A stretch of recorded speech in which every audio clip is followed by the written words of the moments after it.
In an era where it seems as though Black people have incidents where people call the cops on them for all sorts of ridiculous reasons, more stories are popping up showing Black individuals who are doing their jobs in uniforms facing criticism and threats of police being called on them.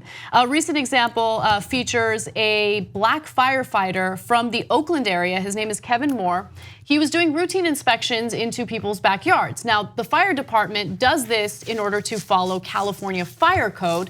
They want to make sure that chimneys don't have any type of dry vegetation near them. They do this to make sure that there's nothing in the backyard that could lead to a fire. And apparently, while Kevin Moore was just doing his job, a resident decided to call the cops on him because he looked suspicious. Now, mind you, he was wearing his firefighter's uniform.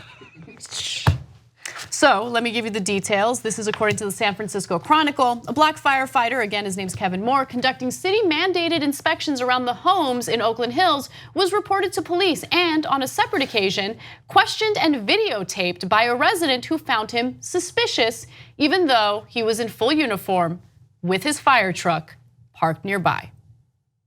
Now, the fire department has responded to this, saying it's extremely unfortunate. From the outside, it certainly appears to be unfair and unwarranted. The fire service is a microcosm of the world. Racism exists in the world, and it exists in Oakland and everywhere else. That's from the captain, Damon Covington.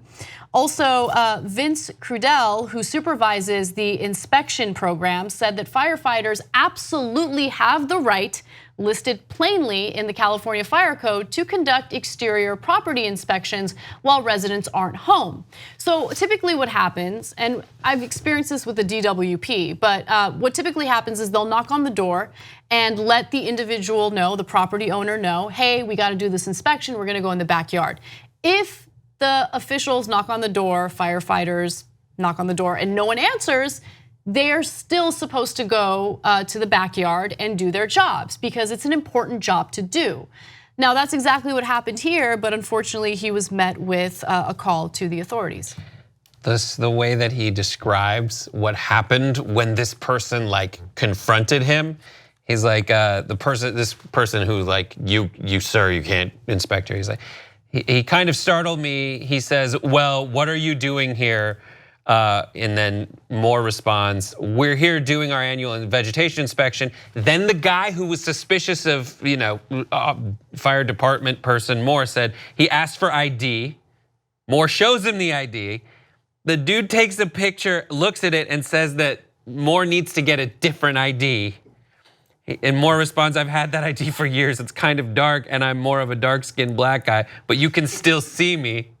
But so at that point, you're wondering, what does this guy have to do? What does the fire department, the firefighter have to do in order to convince you that he's an actual firefighter? He then goes on and says, it's more suggested that if the resident was still concerned, he could simply look out onto the street where a big red fire engine is right there. It's just like, if not a firefighter, this is the most committed. And at that point, oh God, no, he's inspecting my bushes. What do you, I mean? I'd say what these thieves these days are really, they're getting inventive. They steal fire trucks, they steal fire uniforms, they put them on, they park them in front of your house with as loud as fire engines are. They go to the back and they have identifications that coincide with their person and the fire department. Yeah. All just to case your house. Just to case it. That's $1 million fire truck.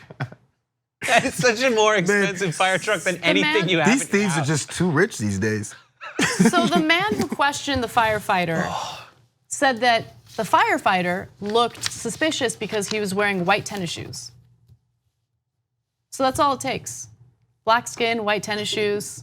Doesn't matter if there's a truck in the front yard, parked in front of the yard. Doesn't matter if he's wearing a uniform or he gives you the ID that you asked for. He gave the ID. I mean, think about how annoying that is and how patient you have to be to comply with that, right? But he did, he complied with it. He didn't lose, and by the way, another thing, didn't lose his temper, was incredibly patient with this resident, did everything right. And like, if anyone approached me as I was doing my job, like I'm sitting at my desk, I'm reading, I'm researching, and started asking me questions and started questioning my right to be there as I do my job, I would lose my mind. I would lose my mind within 2 seconds. I wouldn't be patient at all, not even for a second. I just don't understand what this is in California, by the way, liberal California, this like hippie bastion. This is in the Bay Area. This guy's doing his job. I don't know what else to say. I don't know what else to say. How about that Officer Kevin Moore was among a group of firefighters honored with the City Council Bravery and Heroism Award in 2008. He should get the Patient Award. He jumped into a ravine to save passengers trapped in an overturned vehicle. But did he? Did he? Is there identification? And when he got to the bottom and was hoisting these people out of the wreck, the guy was like, "Can I see your ID? Can I know you're wearing a firefighter hat and you're in this ravine, but yeah, it's a little dark." I'm tired. 2 easy ways to follow the Young Turks. One is hit the subscribe button down below, then you're a TYT subscriber. And second is ring the bell. And when you do that on YouTube, you're notified of our videos.